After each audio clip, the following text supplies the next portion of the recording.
Welcome back, everyone. I actually have a couple more modifying of polylines that I wanted to show you before we move on to other objects.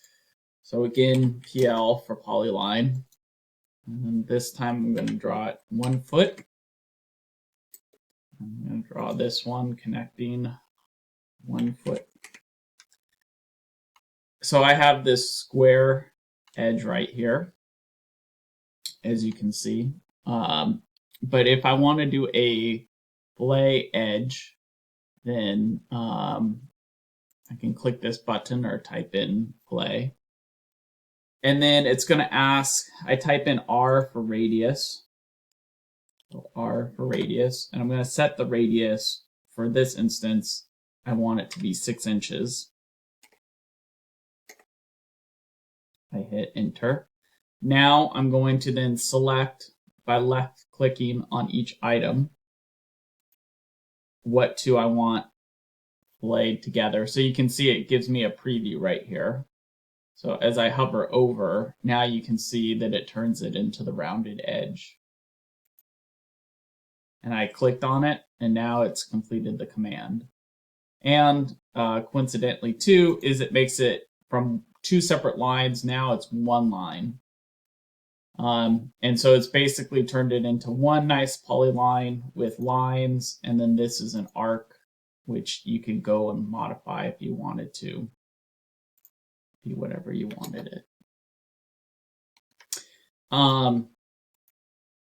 And then just for clarification again, if beyond using the back button for undo, if you ever want to go backwards, you can hit U and then spacebar is undo and do that as many times. You can also, on the list, you can go back multiple steps, or you can go forward multiple steps. So I'm going to go back, and then these should be 2 separate lines. And then another option that I can do is chamfer. So if you type in chamfer or pull down, now if I choose the distance, D for distance, and I'm going to do 6 inches for each distance. There's 2 distances, 1 for each line. And I select the first line, and then I select the second line, and now you can see it does the chamfer edge. And that also then makes it into one continuous polyline, but this time it's a line, and a line all together. If you wanted, you can come back and you can convert it to a line if for some reason you need it, or to an arc if you wanted to for some reason. Now I'm almost back to a fillet. So, but yeah, so those are 2 additional ways that you can alter polylines and such. So now we're going to move on to circles and other objects. So the first one is going to be circle. So I type C for circle, and then I'm going to, if I want the center of my circle wherever I want it, I can just left click, and then I just start pulling out from that point. And then that's going to make the circle the size. So if I don't care about an actual dimension, I can just pull it to the size that I want it to be. So let's say I want that, and then I left click for the second point, and then I've made my circle.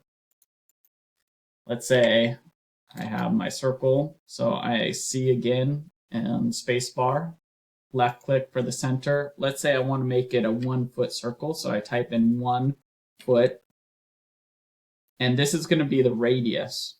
So radius means it's actually then a 2 foot diameter circle. So what you can see here, now that made it a 1 foot radius and a 2 foot diameter. So if I wanted let's say a 1 foot diameter, then I need to do 6 inches. And now that is a 1 foot diameter. And then some of the other things that I like, I often use this often for irrigation. So I'm just going to draw a couple lines here. So let's say I had this area and I wanted to draw my arcs out. If you guys took my irrigation course, is so up here it's called the 2-point circle. So I'll use the 2-point circle. And then with that, I will then click my first outer portion, and then I click the second outer portion, my boundaries of where I want my circle in the middle of. And now it is perfectly the distance between these 2 points with it centered. And so this is really good, like if I'm running full sprinkler heads in the center of everything and I'm drawing my arcs out, I can quickly then, instead of having to guess, like push here, and then you can see now it's not centered because it's overlapping here but underlapping here, that then I'm having to kind of pick it up and shift it and move it and then readjust it here to try and make it fit. I can quickly, on the 2-point circle, I can grab from one side to the other side, and then it is the correct diameter across with it directly centered in the center. So yeah, so those are circles. And I quickly also will use circles as a way to measure things in AutoCAD. So if I want to measure this distance across here, I'll click, and then I'll start dragging across wherever I want to go. And you'll see down here, you look here in the coordinates area of AutoCAD, you can see it says what the distance. So currently my radius is 6 feet and 2 3/8 inches away.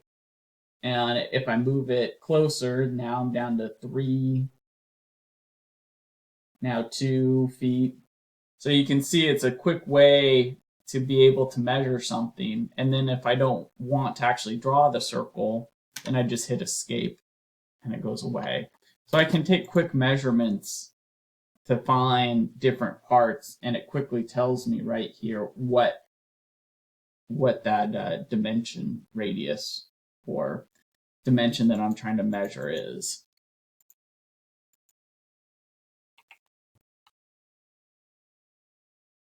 And then everything that we've done before, so I'm drawing my circle here. So let's say I want offset.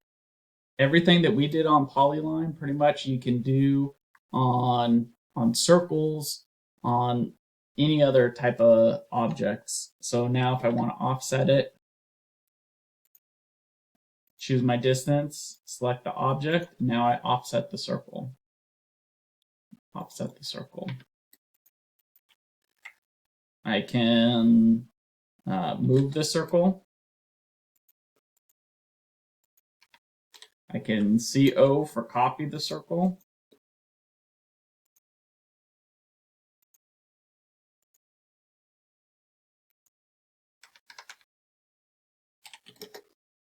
So you can see real quick. I can RO for rotating the circle. I can, let's see, stretch the circle. Let's see what happens here. I guess stretching doesn't like it. But yeah, I mean, there's a variety of different things that you guys can do for modifying it. You know, go back to, let's say I wanted to trim. So I drew this line and I wanted a half circle. So TR for trim. I select the line that I want it trimmed to. Now I've made it into a half circle. It's 2 different parts. So, but so let's go next is, let's say I wanted to draw a rectangle. So I could click the little rectangle symbol, or I could type REC. per rectangle. And then I can make it specific dimensions, or if I want to just draw it out, I can just, turn it into a long skinny rectangle, more into a square. So as I'm doing that, already see, I'm left clicking to start my first point of the rectangle, and then I'm pulling away, and then I will left click again to then make the other end of what my rectangle is. And then I can always grab these midpoints, and afterwards, if I needed to alter it, I could make it bigger or smaller. And then let's see, we can do a polygon. So let's see, I'm going to draw a circle here real quick. And then if I grab polygon, so I can however many sides I want to do. So let's say I want to do 5 sides, type in 5 sides. And then if I want to do the center, then I click on the center.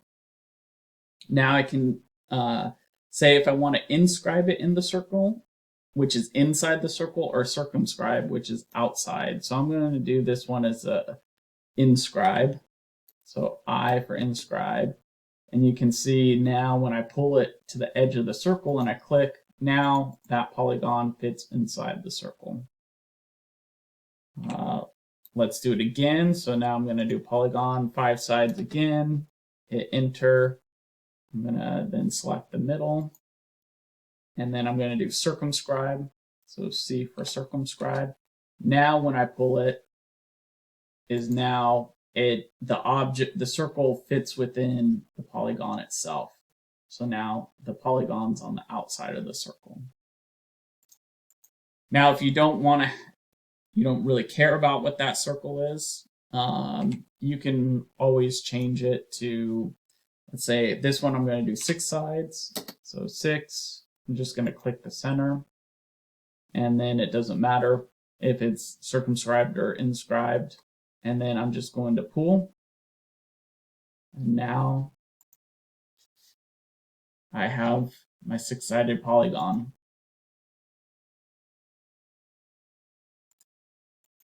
And again, if I wanted to offset, so O for offset, I could drag whatever I want my offset to be, and then I could offset in either direction.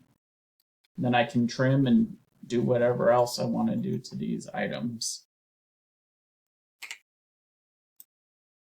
So this gives you some basic drawing techniques of, whether it's polylines, circles, squares, rectangles, polygons. This is how you can use these to, all these shapes or all these drawing tools are what make up the shape for all your drawings. So now you have the tools to be able to draw anything that you need to, the basic tools, and then we'll go through and show you the more advanced options. We've done how to modify them, and so on and so forth. The last one you can do is line, so L for line. It's like polyline, but I really do not advocate for lines. They're much more limited. Just get in the habit of doing PL for polyline. Same thing, you can do A for arc. If I do A for arc, then you have these, but it's still, I'm bringing these up so that you're aware of them. I would not recommend using them. I would always recommend using the polyline with the line and arc in those. So I hope this helps.